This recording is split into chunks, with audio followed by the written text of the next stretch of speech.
Bom dia a todos. Hoje nós vamos desenvolver uma aula sobre os princípios constitucionais tributários. Vou lhes dar uma noção geral a respeito desse tema.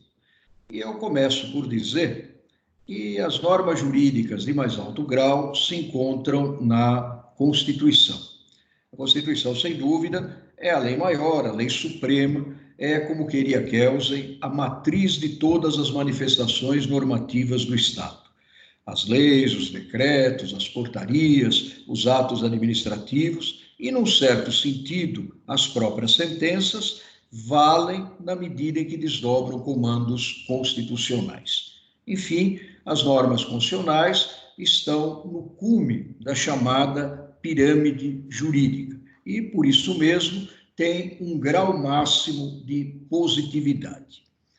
Em matéria tributária, a Constituição brasileira foi extremamente pródiga, extremamente minuciosa. Ela contém dezenas de princípios e centenas de regras que disciplinam a ação estatal de exigir tributos.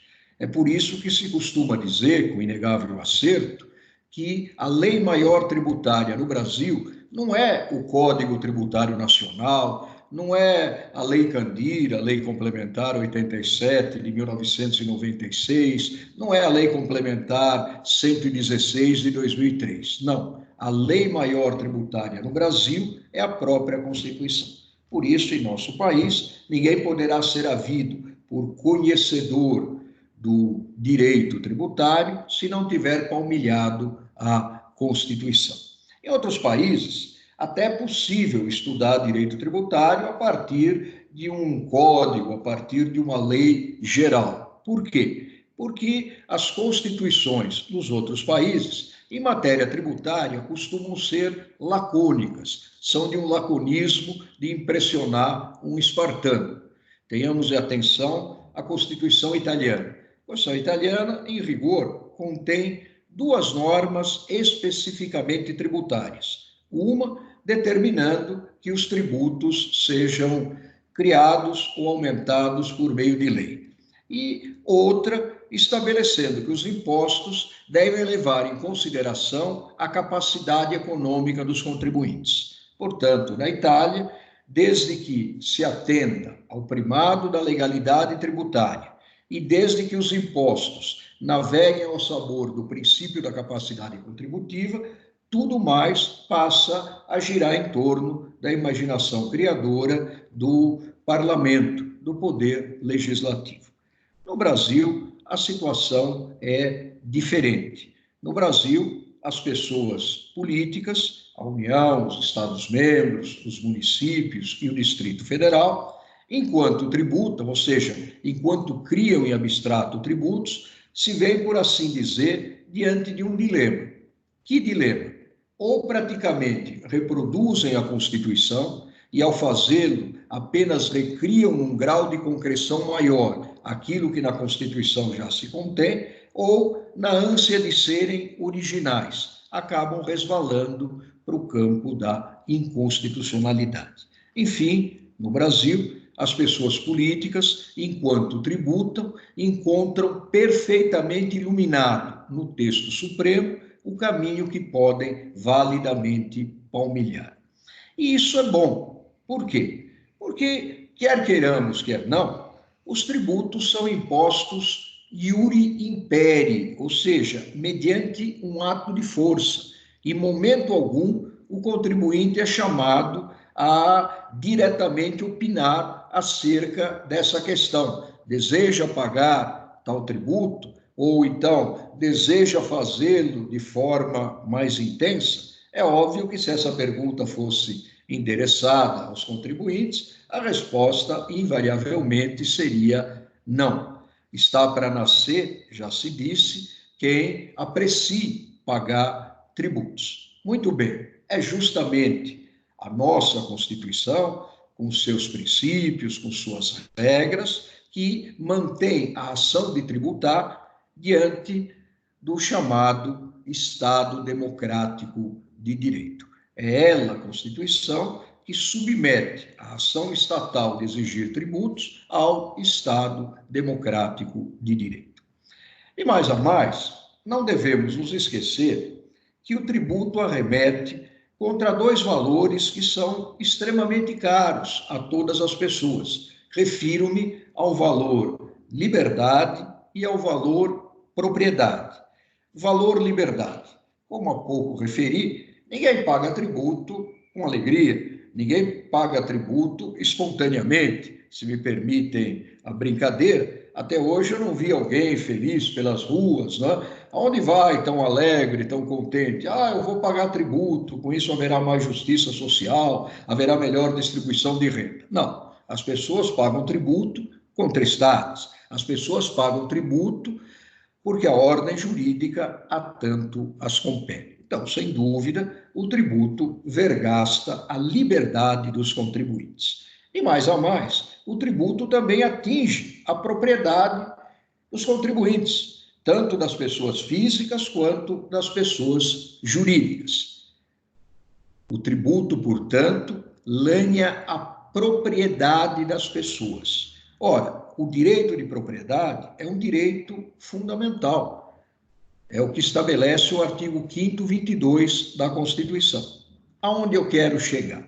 Se o tributo arremete contra o direito de propriedade e se o direito de propriedade foi constitucionalmente assegurado, segue-se que o tributo só será válido se também ele deitar raízes na Constituição. Mas, afinal, o que a Constituição fez de tão fundamental, de tão importante em matéria tributária, a ponto de merecer tamanhas luas? A Constituição, em rigor, em matéria tributária, fez 4 coisas. Vou rapidamente, tratar das 3 primeiras, para depois concentrar as minhas atenções sobre os princípios constitucionais tributários. Em primeiro lugar, a Constituição discriminou as competências tributárias, ou seja, deu às pessoas políticas competências para que, querendo, criem em abstrato tributos. Competência tributária é a aptidão jurídica para criar em abstrato tributos. E os tributos são criados em abstrato por meio de lei. Lei federal, se o tributo for de competência da União. Lei estadual, se o tributo for de competência dos Estados-membros. Lei municipal, se o tributo for de competência dos municípios. E, claro, lei do Distrito Federal, se aqueles tributos forem de competência do Distrito Federal. Um tributo só estará criado depois que uma lei lhe houver apontado a hipótese de incidência, que alguns chamam de fato gerador em abstrato, o sujeito ativo, o sujeito passivo, a base de cálculo e a alíquota. Se faltar qualquer um desses elementos essenciais da norma jurídica tributária, o tributo ainda não existe em abstrato e, portanto, não poderá nascer em concreto.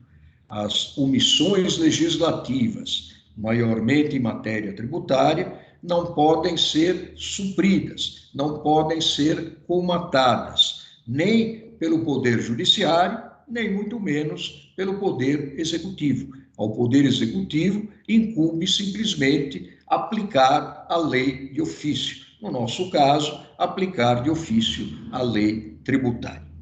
Muito bem, a competência tributária é a aptidão para criar em abstrato tributos. Tem competência tributária, como já disse, as pessoas políticas, a União, os estados, os municípios e o Distrito Federal. Só as pessoas políticas têm competência tributária, só. Por quê? Porque só elas têm poder legislativo. A função de criar tributos é exclusivamente legislativa. Como só as pessoas políticas legislam, segue-se que só elas podem criar tributos, só elas têm competência tributária.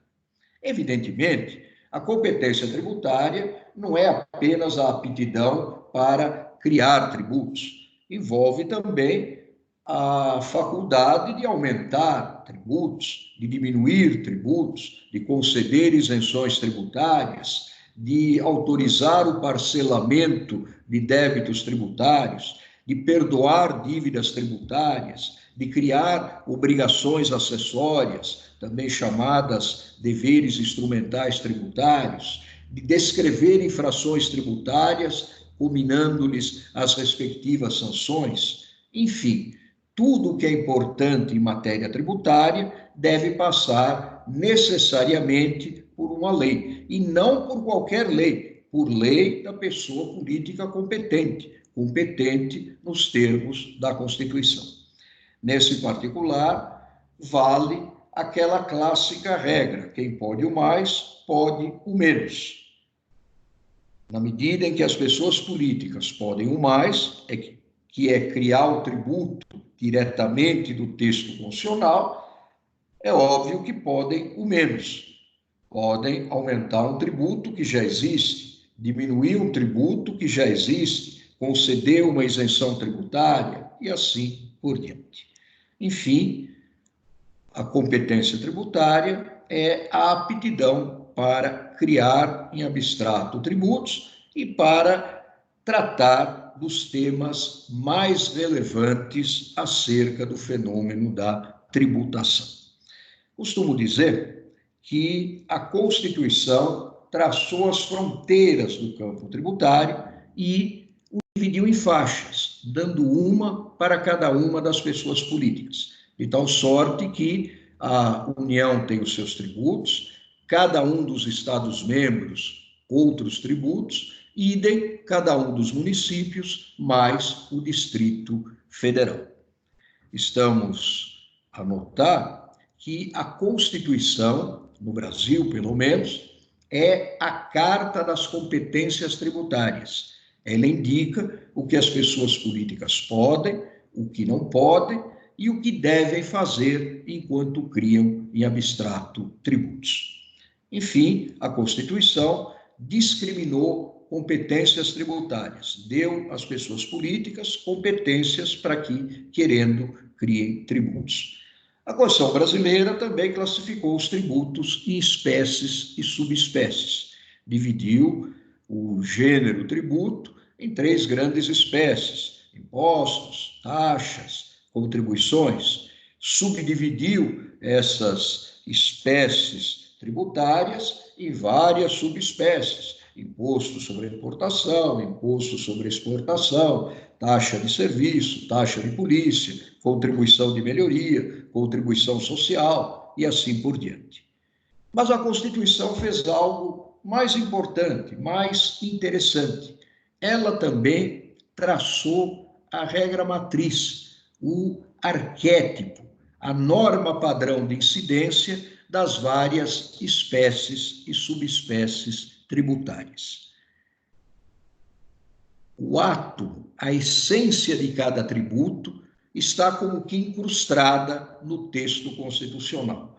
Se quisermos tornar um pouco mais erudita a frase, diremos que a Constituição, direta ou indiretamente, apontou a hipótese de incidência possível, o sujeito ativo possível, o sujeito passivo possível, a base de cálculo possível e, num certo sentido, até mesmo a alíquota possível de cada imposto, de cada taxa, de cada contribuição.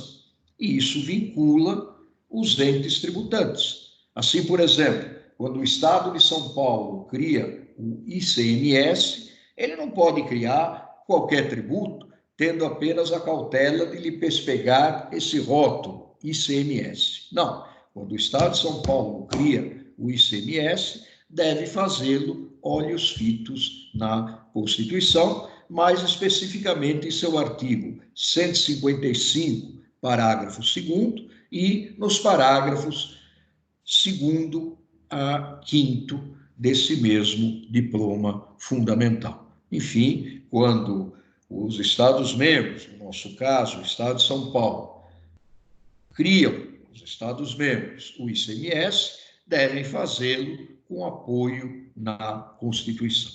E isso, claro, nos protege enquanto contribuintes.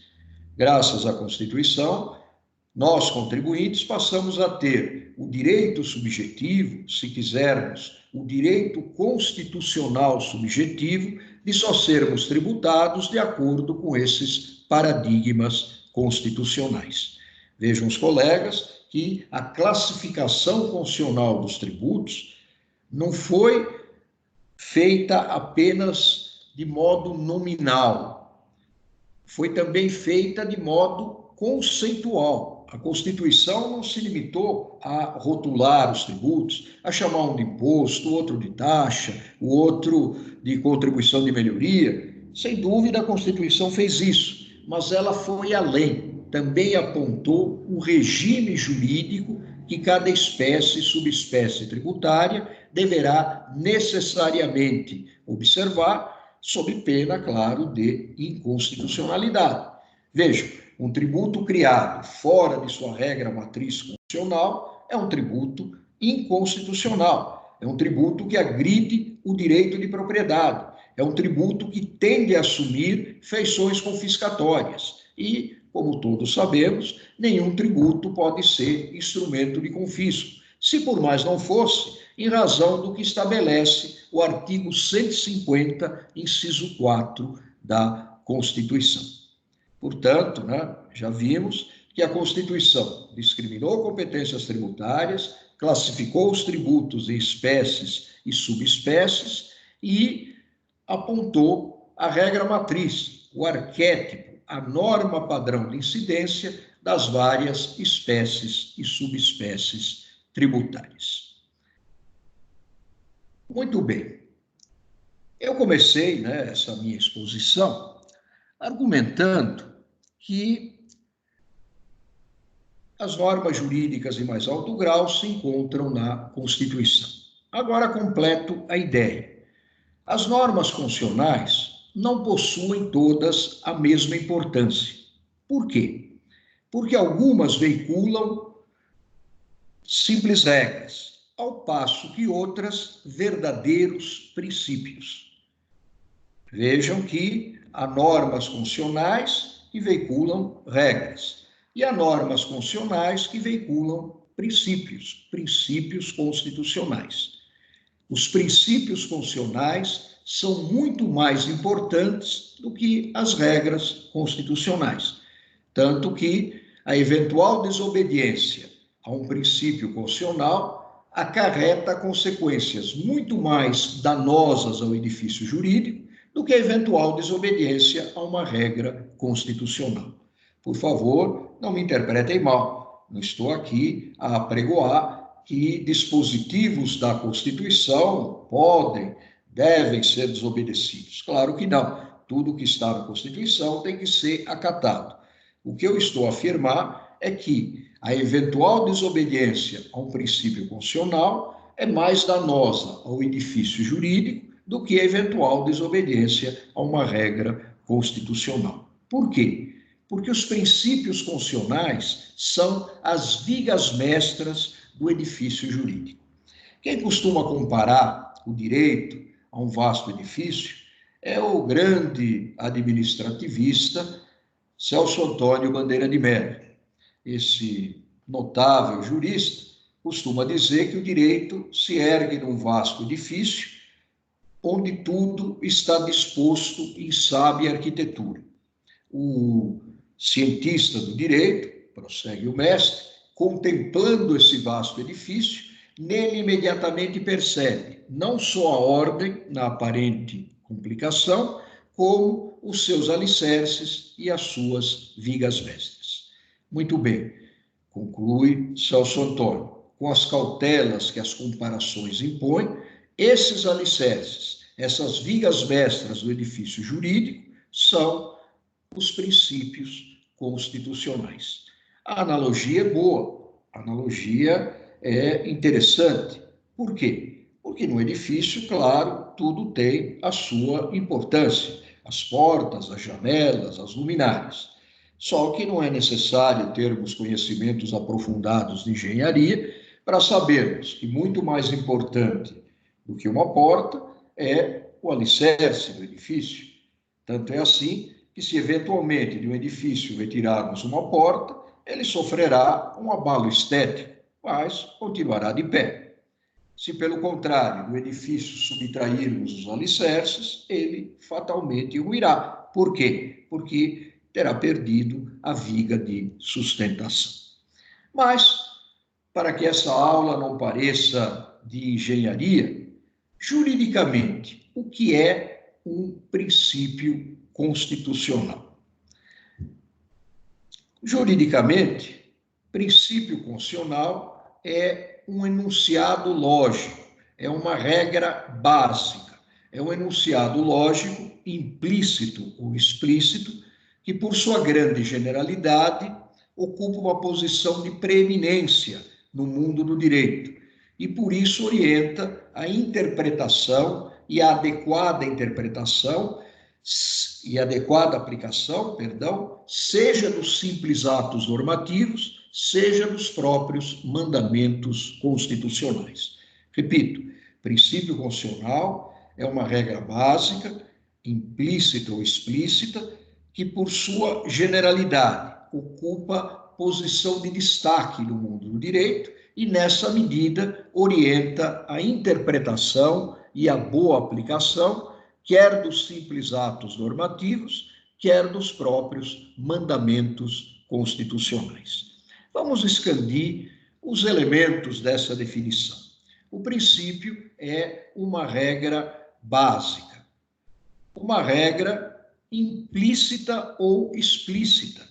Notem que não importa se o princípio constitucional é expresso ou é implícito. O princípio constitucional ou existe ou não existe. Se o princípio constitucional existe, o operador do direito, valendo-se do instrumental teórico que lhe é fornecido pela ciência jurídica, tem condições para trazê-lo à tona, para trazê-lo à clara luz do dia. Exemplifico na tentativa de melhor esclarecer. A Constituição não contém nenhum artigo que, com todas as letras, disponha: não há hierarquia jurídica entre as pessoas políticas, não há hierarquia jurídica entre a União, os estados, os municípios e o Distrito Federal. No entanto, se analisarmos a Constituição como um todo, se levarmos em conta o princípio federativo, o princípio da autonomia municipal e também o princípio da autonomia do Distrito Federal, facilmente concluiremos que o nosso ordenamento jurídico alberga o princípio da isonomia, o princípio da igualdade jurídica das pessoas políticas.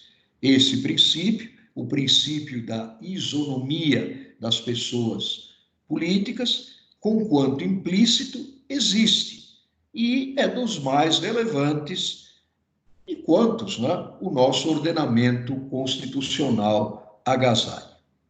Enfim, não é à toa que, na análise de qualquer problema jurídico, o operador do direito é obrigado a alçar-se ao altiplano dos princípios constitucionais. Para quê? Para verificar em que sentido eles apontam. Nenhuma interpretação será havida por jurídica ou por boa se fizer tábula rasa de um princípio constitucional.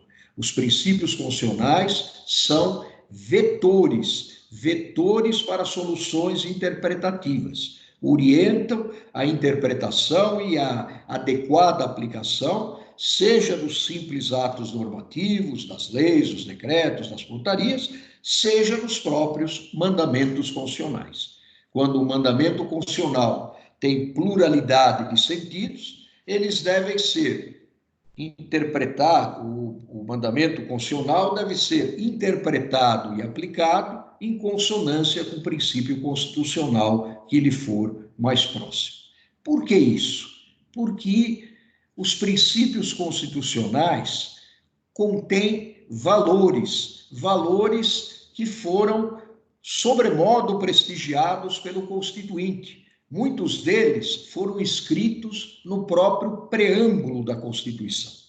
Eu não ignoro que o preâmbulo da Constituição não faz parte do corpus dispositivo da Carta Magna, mas o preâmbulo da Constituição contém uma pauta hermenêutica que deve iluminar o entendimento e a boa aplicação de todos os atos normativos.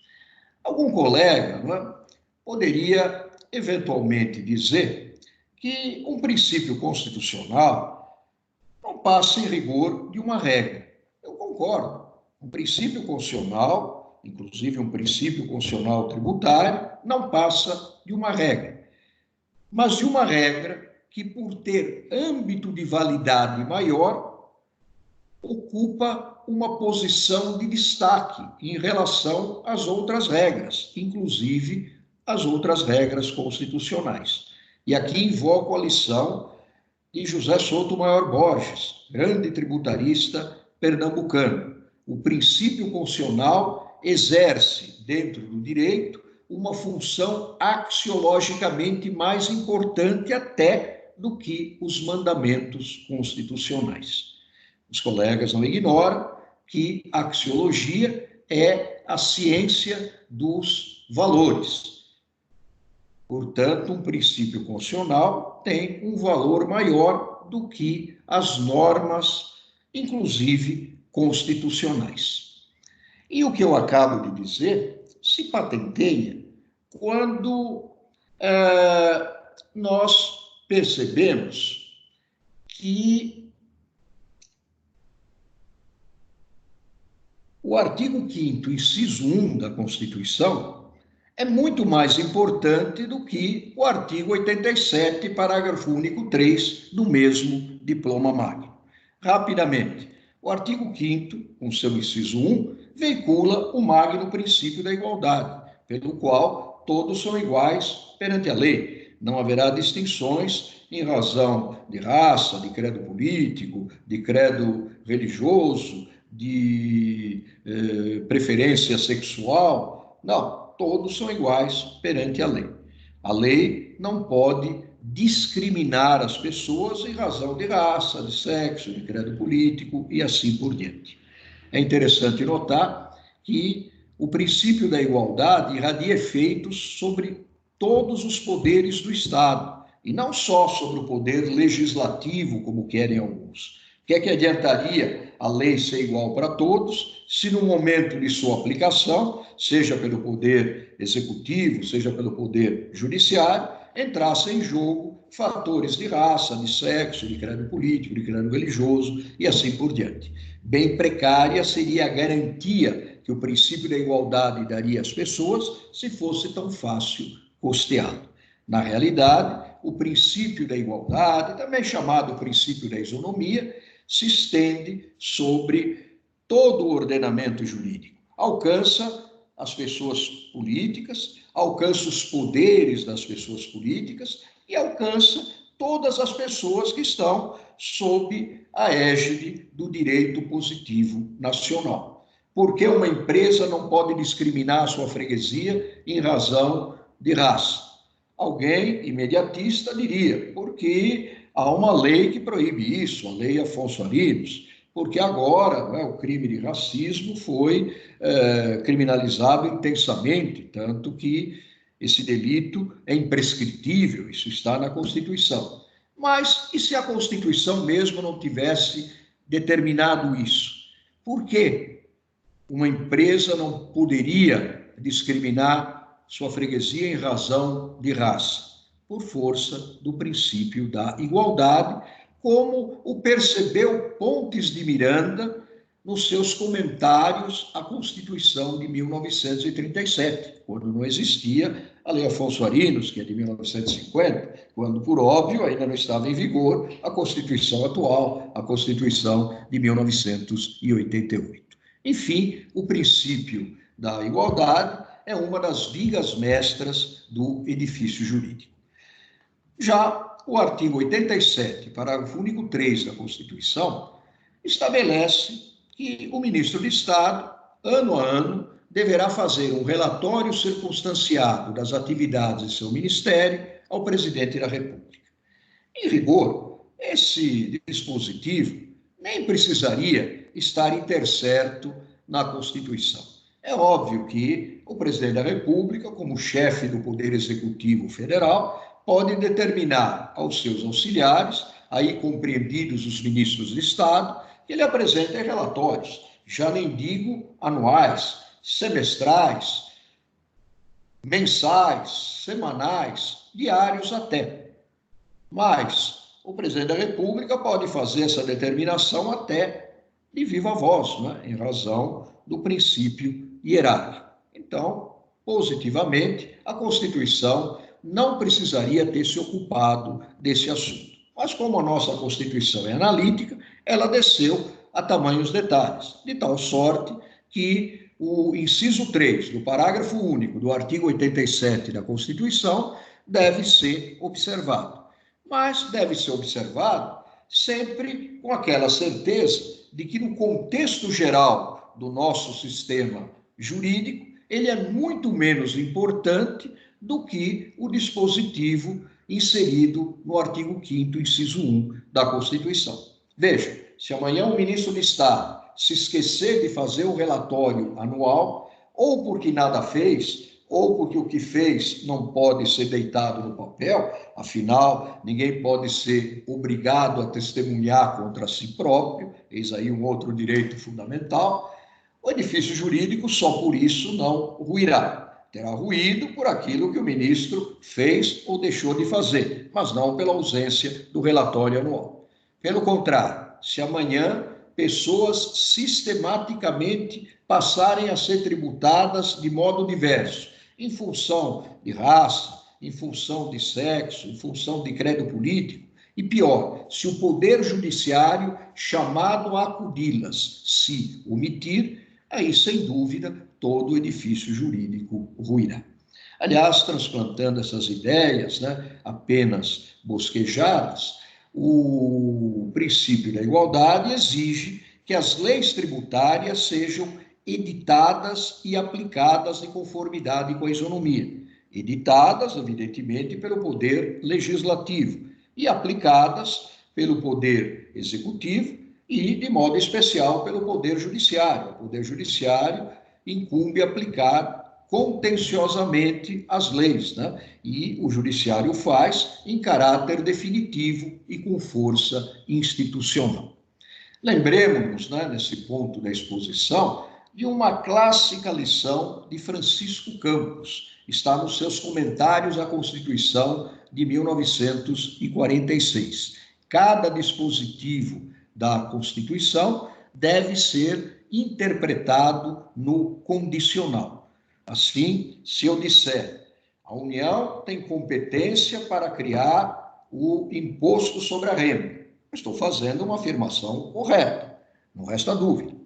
A União tem competência para criar o imposto sobre a renda, mas é preciso prosseguir. Se, ao fazê-lo, ela observar o princípio da legalidade, se observar o princípio da igualdade, se observar o princípio da anterioridade, se observar o princípio da capacidade contributiva, se observar o princípio do não confisco, enfim, se em tudo e por tudo observar os princípios constitucionais tributários pertinentes.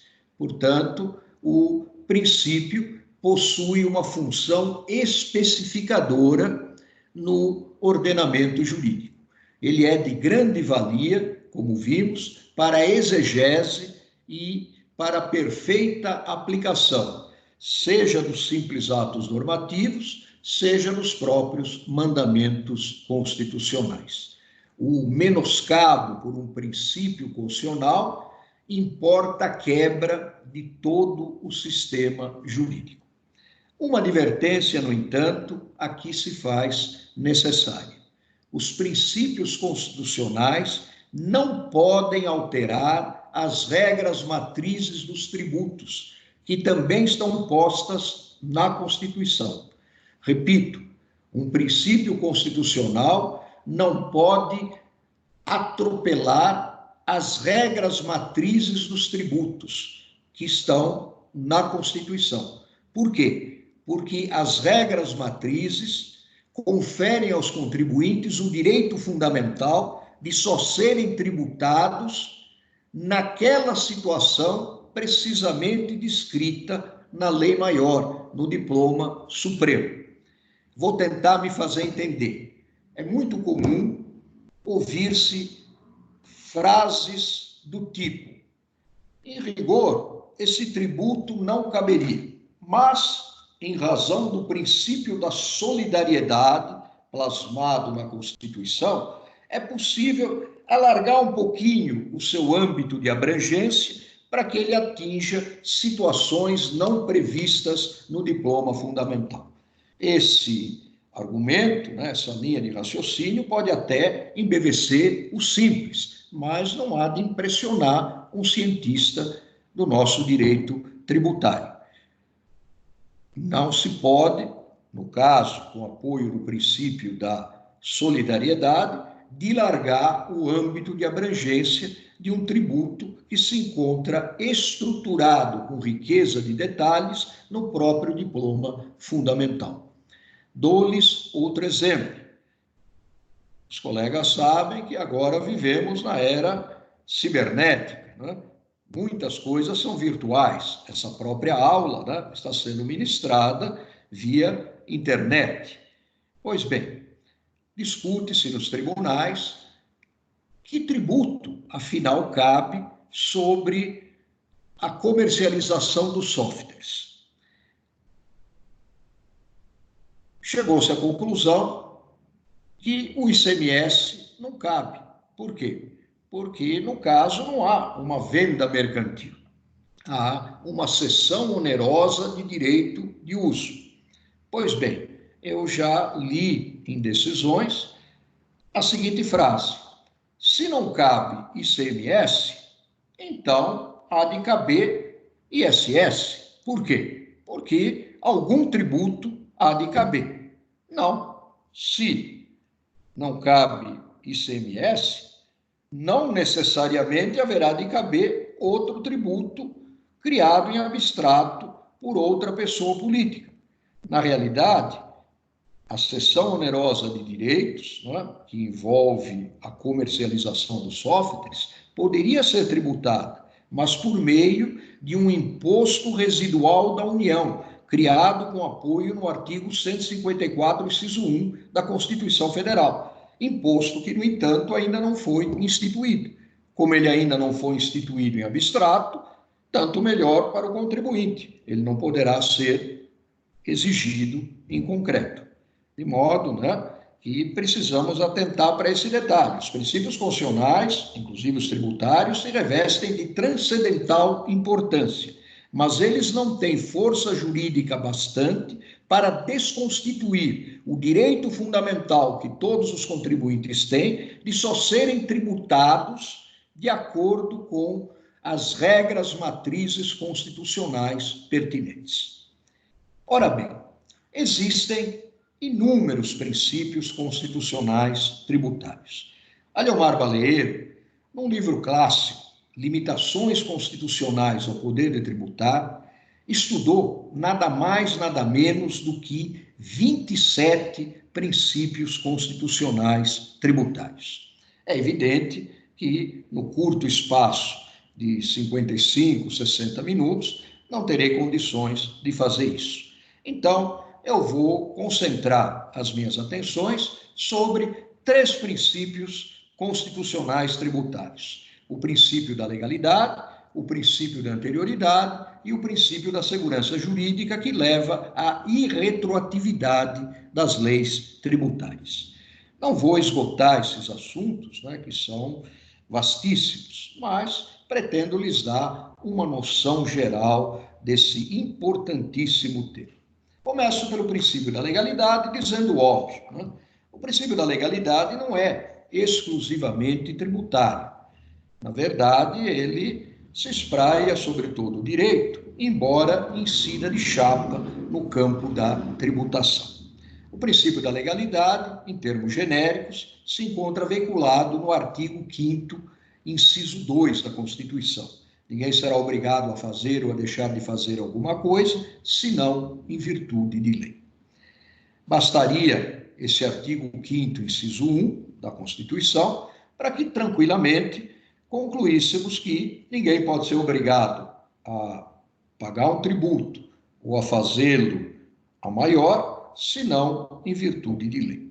Mas o Constituinte de 88, resolveu reforçar a intensidade do princípio da legalidade em matéria tributária.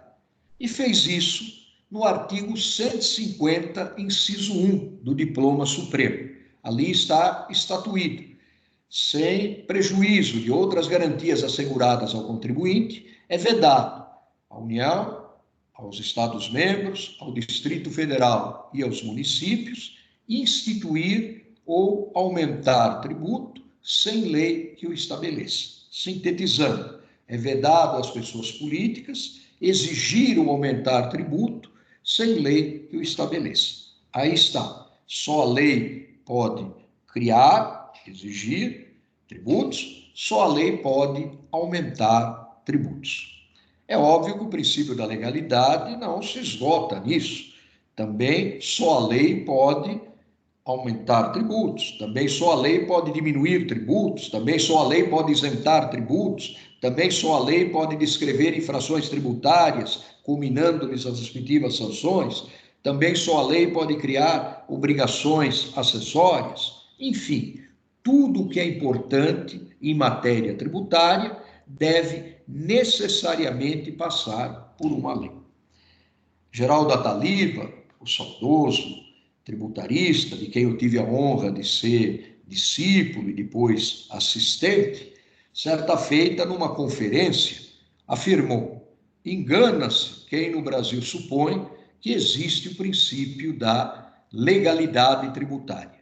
Não existe o princípio da legalidade tributária no Brasil. E antes que os ouvintes conseguissem se recompor da surpresa, o mestre disparou: o que existe no Brasil é o princípio da estrita legalidade tributária. Queria esse grande jurista enfatizar que a legalidade em matéria tributária no Brasil é mais rígida, é mais intensa do que a legalidade em matéria comercial, em matéria civil, em matéria administrativa, até em matéria penal. Veja, eu sou o primeiro a concordar que em matéria penal o princípio da legalidade também foi sobremodo prestigiado. Mas, pelo menos, num ponto, a legalidade penal é inferior à legalidade tributária, no momento da aplicação da lei ao caso concreto. Acompanhe, por favor, o meu raciocínio. Quem aplica a lei penal ao caso concreto? É o juiz, ao cabo de um regular processo em que se garanta ao acusado o exercício do direito à ampla defesa.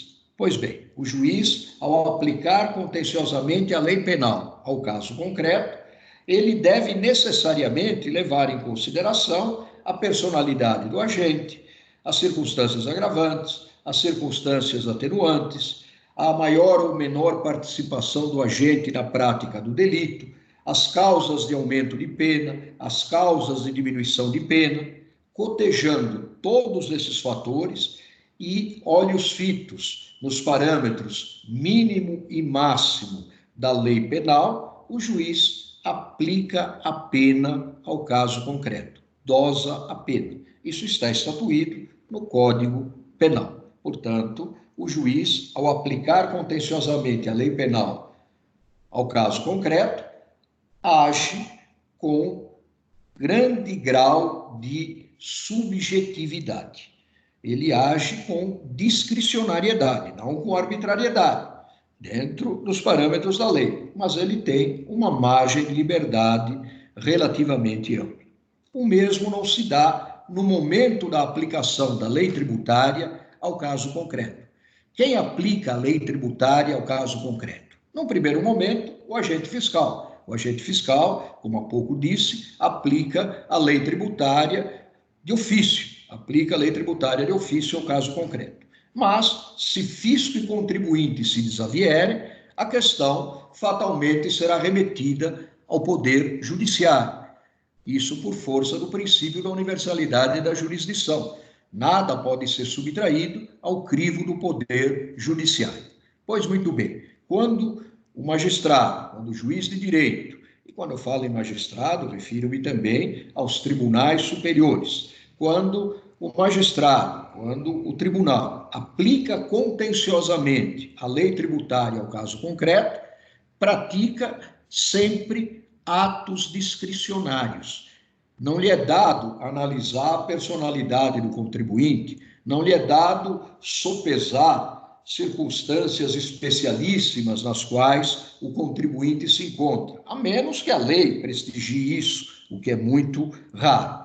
Na verdade, o aplicador judicial da lei tributária pratica um ato vinculado. Ele deve, em rigor, fazer duas coisas apenas: verificar se ocorreu o fato impunível, aquele fato abstratamente descrito na lei e por ela considerado apto a desencadear obrigações tributárias. E deve também verificar se a lei que descreveu a hipótese de incidência tributária, o fato gerador em abstrato do tributo, é ou não constitucional. Se a resposta a essas duas perguntas, ocorreu o fato impunível, a lei que descreveu a hipótese de incidência constitucional, for positiva, for afirmativa, o juiz aplicará a lei ao caso concreto, sem nenhuma dose de subjetividade. Praticará um ato estritamente vinculado à lei, sob pena de responsabilidade funcional. Portanto, nesse sentido, pelo menos, a lei tributária é muito mais rígida, é muito mais sólida até do que a lei penal. Isso nos leva a um outro princípio, ao princípio da tipicidade fechada da tributação. A lei que descreve os tipos tributários deve ser minuciosa, deve ser rígida, deve descer a detalhes, exatamente para que não sobre espaço nem para a discricionariedade, nem para o emprego da analogia in malam partem. Não pode haver leis tributárias em branco. Os colegas sabem que pode haver, e efetivamente há, leis penais em branco. As leis que tratam, por exemplo, dos crimes contra a economia popular, remetem a portarias baixadas pelo ministro da Justiça. Pois bem, nenhuma lei tributária pode remeter alguns dos aspectos da tributação a decretos, a portarias, a atos normativos infralegais. Pelo contrário, a lei tributária, ao descrever o tipo tributário, deve descer a detalhes. Do contrário, dá-se aquilo que a doutrina espanhola chama de inconstitucionalidade por insuficiência do tipo tributário. Portanto, enquanto o legislador não descreve a hipótese de incidência e os demais aspectos da norma jurídica tributária de forma minuciosa, o tributo ainda não existe em abstrato e, portanto, torno a dizer, não pode nascer em concreto, não pode validamente ser nem lançado nem cobrado. Existem exceções ao princípio da legalidade tributária? Não. O que há é uma aparente exceção, que porque aparente, claro que não é uma verdadeira exceção.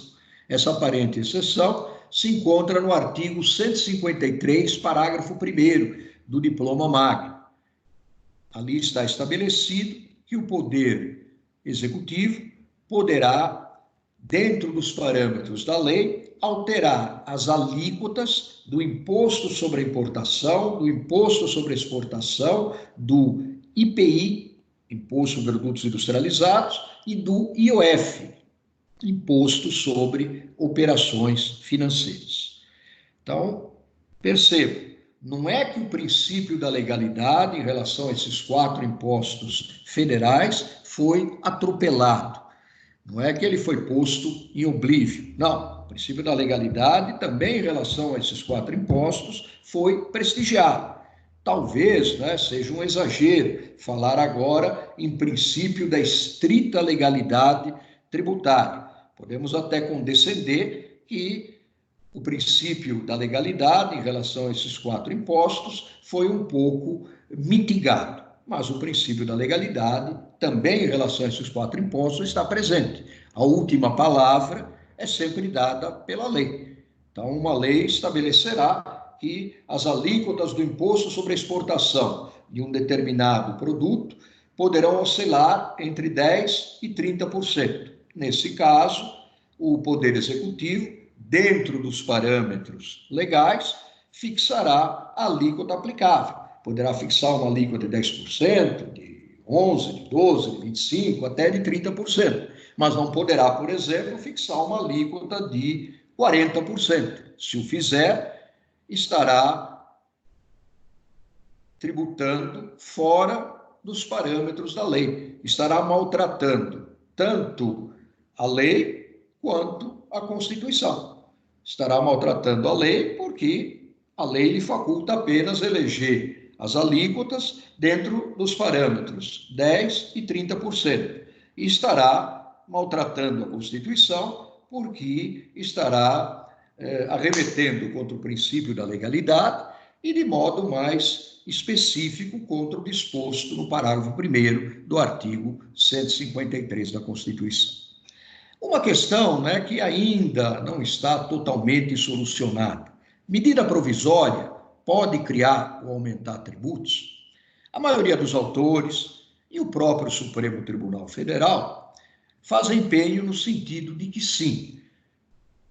Basta, dizem os que pensam desse modo, que estejam preenchidos os requisitos do artigo 62 da Constituição, urgência e caráter público relevante, interesse público relevante, melhor dizendo.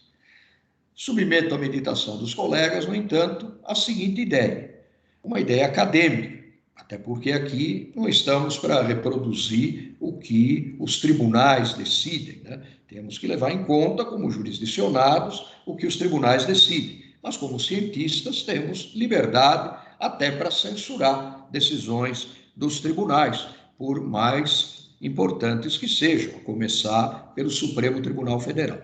Muito bem, acompanhe, por gentileza, a minha ideia. Acho que medida provisória não pode nem criar nem aumentar tributos. Por quê? Porque a medida provisória, por sua própria natureza, é precária.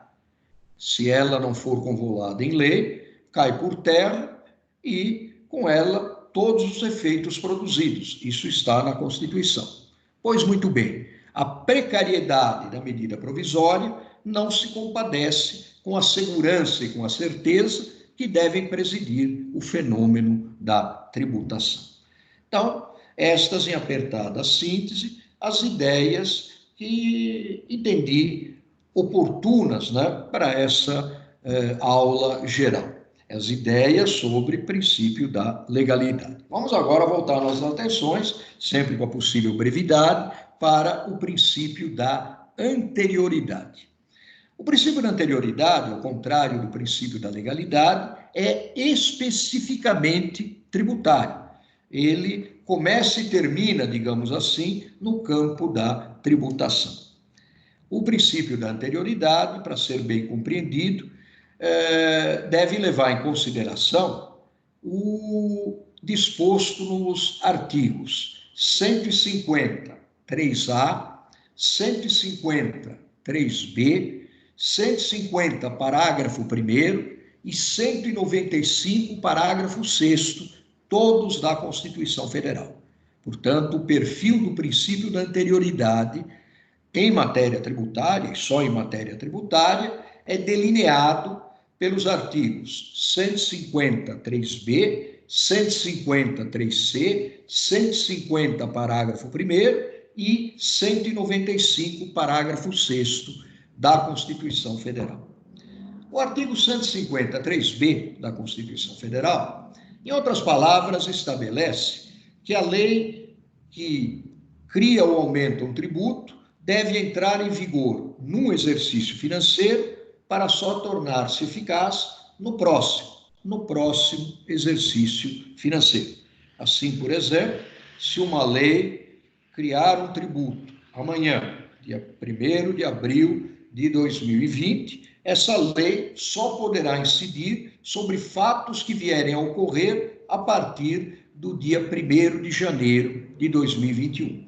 Vejam bem, não é que essa lei incidirá de imediato, apenas a cobrança do tributo será adiada para o dia 1º de janeiro de 2021. Não, essa lei somente incidirá sobre fatos que vierem a ocorrer a partir do dia 1º de janeiro de 2021.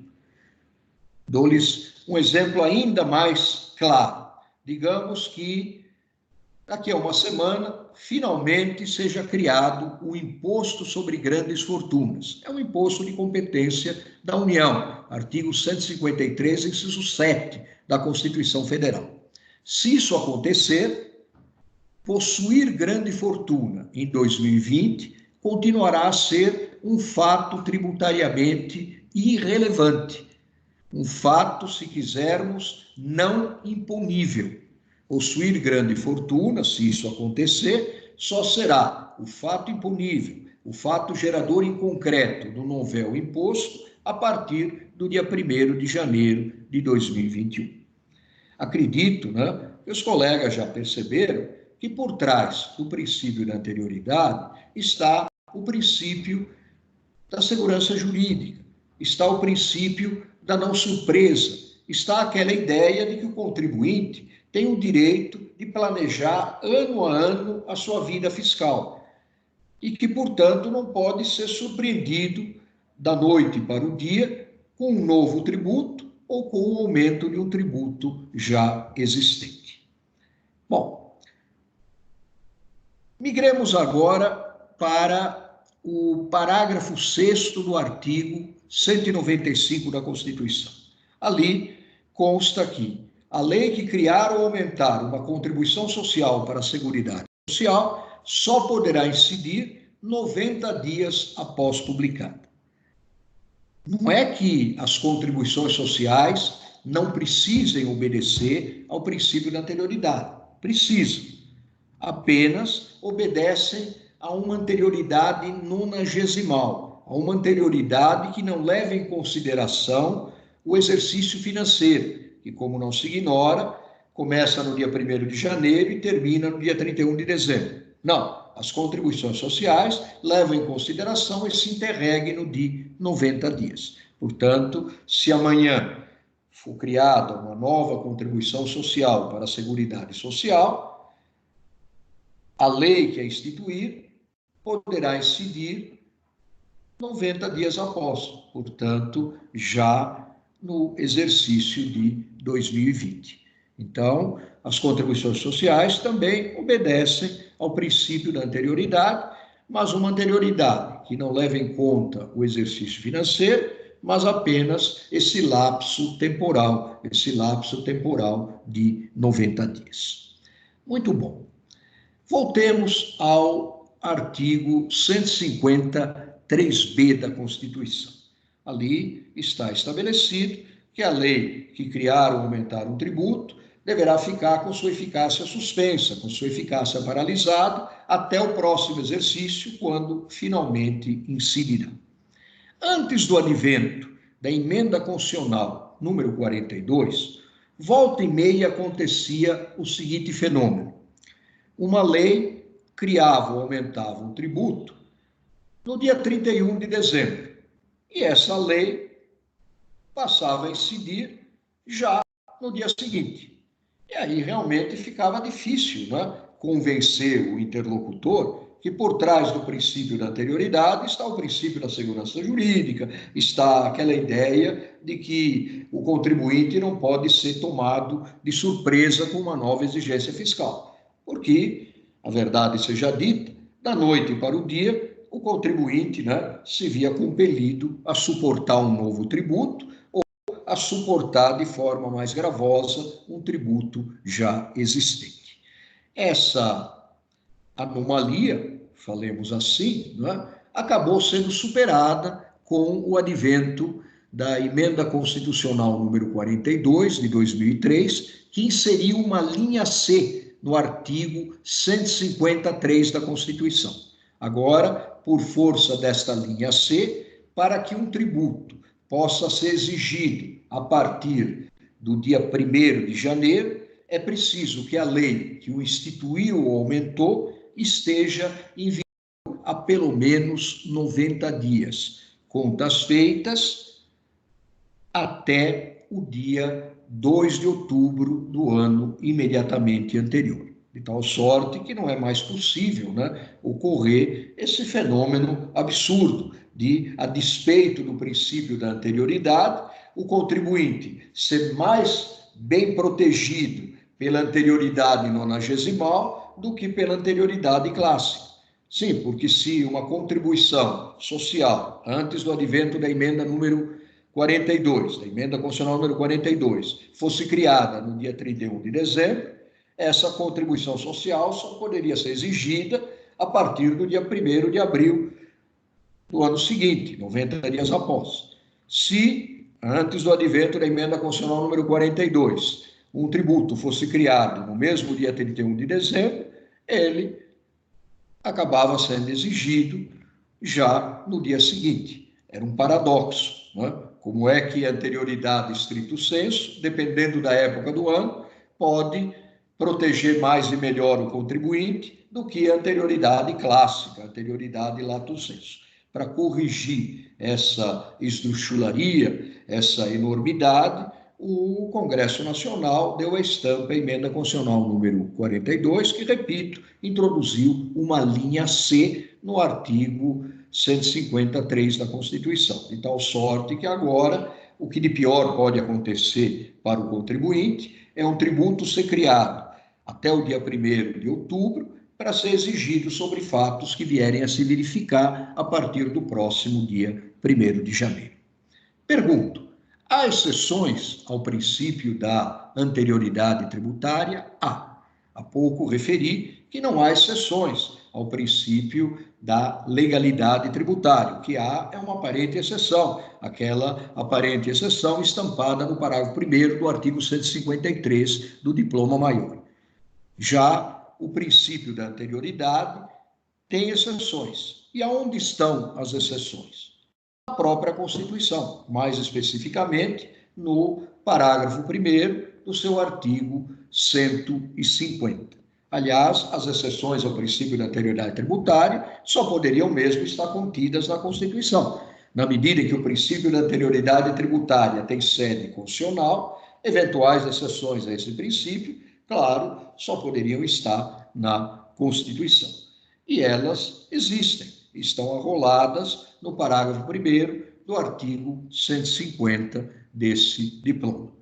Nos termos do parágrafo 1º do artigo 150 da Constituição, não precisam necessariamente obedecer ao princípio da anterioridade o imposto sobre a importação, o imposto sobre a exportação, o IPI, o IOF, o imposto lançado por motivo de guerra, é aquele imposto previsto no artigo 154, inciso 2 da Lei Maior, e os empréstimos compulsórios para atender a despesas extraordinárias decorrentes de calamidade pública, guerra externa ou sua iminência. São os empréstimos compulsórios a que alude o artigo 148, inciso 1 da Constituição Federal.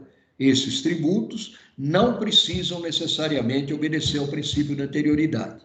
A lei que os instituir ou aumentar poderá incidir no próprio exercício financeiro em que for posta em vigor. Mas um detalhe, em relação ao IPI, por força de uma ressalva contida nesse mesmo parágrafo 1º do artigo 150 da Constituição, o ato normativo que lhe alterar as alíquotas, do IPI, do Imposto sobre Produtos Industrializados, se majorar o tributo, deverá aguardar o período de 90 dias. Portanto, em relação ao IPI, por força de uma ressalva contida no parágrafo 1º do artigo 150 da Constituição, deve obedecer à anterioridade nonagesimal, como já decidiu o Supremo Tribunal Federal, por unanimidade, quando se pretendeu aumentar as alíquotas do IPI sobre a comercialização de veículos automotores. Me permito também observar, e o faço de caminhas rápidas, que, a meu ver, emendas constitucionais não podem criar novas exceções ao princípio da anterioridade tributária. As exceções a esse princípio, sem dúvida, existem, mas são aquelas postas pelo Constituinte originário. Eu não gosto muito dessa expressão Constituinte originário, porque ela acaba trazendo à sirga a expressão Constituinte derivado. Costuma-se dizer o Congresso Nacional é um Constituinte derivado. Não, o Constituinte é um só, é o Constituinte originário, é o Constituinte, né, que forma a Assembleia Nacional Constituinte, ela encarna a vontade do povo. O Congresso Nacional tem poder reformador da Constituição, mas esse poder só pode ser validamente exercitado dentro de limites materiais e formais, implícitos e explícitos, que atendem pelo nome técnico de cláusulas pétreas, de pedra, irremovíveis por meio de emenda constitucional.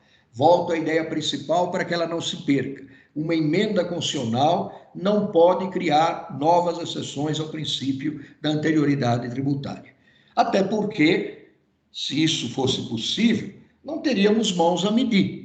Por força de uma série de emendas constitucionais, o princípio da anterioridade acabaria poluindo, acabaria sendo derrubado, né? A golpes de emendas constitucionais, a árvore da anterioridade cairia por terra. Ou então a anterioridade ficaria acantonada, um que outro tributo, dotado de pouca importância econômica, né? De repente, só estaria sujeito ao princípio da anterioridade o imposto sobre sucessões causa-mortes, né?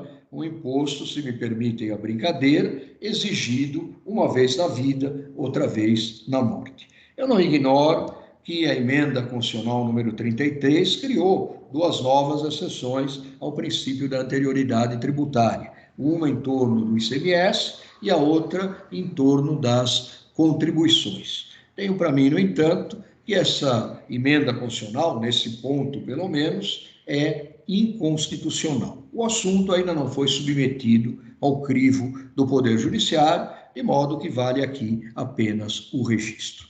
Muito bem, para não ultrapassar o tempo que me foi assinalado, migro rapidamente para o princípio da segurança jurídica da tributação.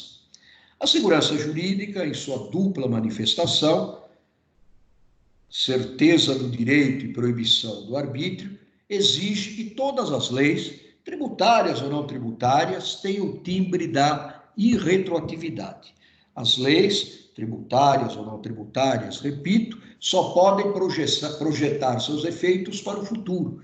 Não lhes é dado abarcar o passado, não lhes é dado referir-se a situações pretéritas, a situações já consumadas. É isso que dá estabilidade e, por que não segurança, às relações intersubjetivas, inclusive as relações entre o fisco e o contribuinte. Eu tenho advogado a tese de que o princípio da legalidade traz implícita a vedação à retroatividade. Exemplifico. Quando dizemos um tributo só pode ser exigido com base em lei, estamos dizendo algo procedente, algo correto, mas ainda não estamos dizendo tudo. Um tributo só pode ser exigido com base em lei, mas lei irretroativa, lei que só pode irradiar efeitos para o futuro, que não poderá abarcar situações pretéritas, situações já consumadas.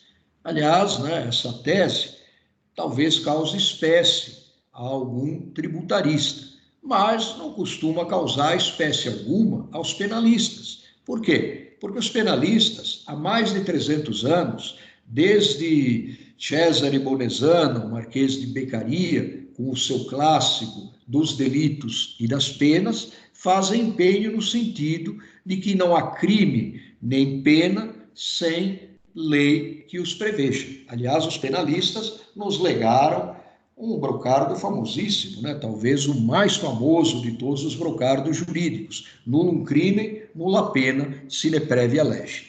Os tributaristas gostaram do mote e também passaram a pregoar: não pode haver tributo sem lei que o estabeleça. Nullum vectigal, sine previa lege. Eu já ouvi por aí muito latim macarrônico, né? Nullum tributum sine previa lege. Mas me corrijam os latinistas, não existe a palavra tributo em latim, né? A palavra para designar tributo é vectigal. Enfim, ou vectigal ou tributo, temos que a lei tributária deve ser necessariamente anterior ao fato imponível, ao fato gerador em concreto do tributo.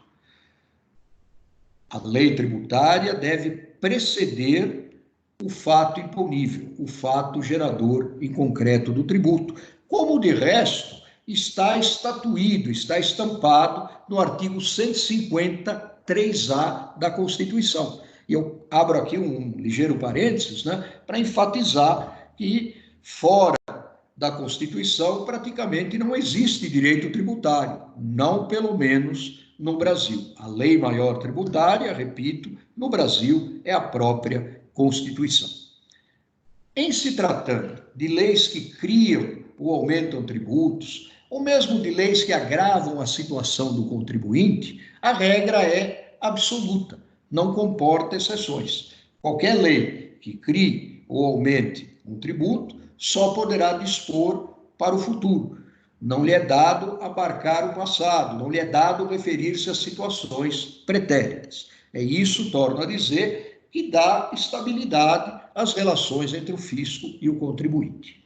Mas agora observe, por razões ideológicas que o nosso direito encampou, admite-se que algumas leis tributárias retroajam.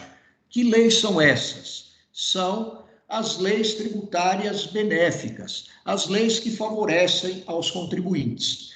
Essas leis podem retroagir. Mas será que eu não estou enganado?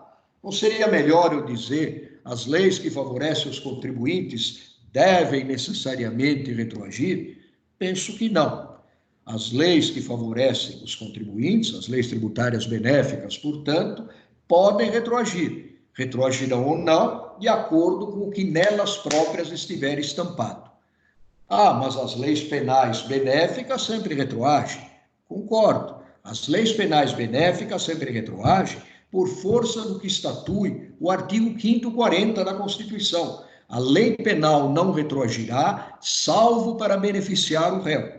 Logo, a contrário senso, a lei penal retroagirá sempre que beneficiar o réu. Muito bem, à míngua, à falta de disposição constitucional semelhante, aplicável às leis tributárias benéficas, estas retroagirão ou não, de acordo com o que nelas estiver estatuído.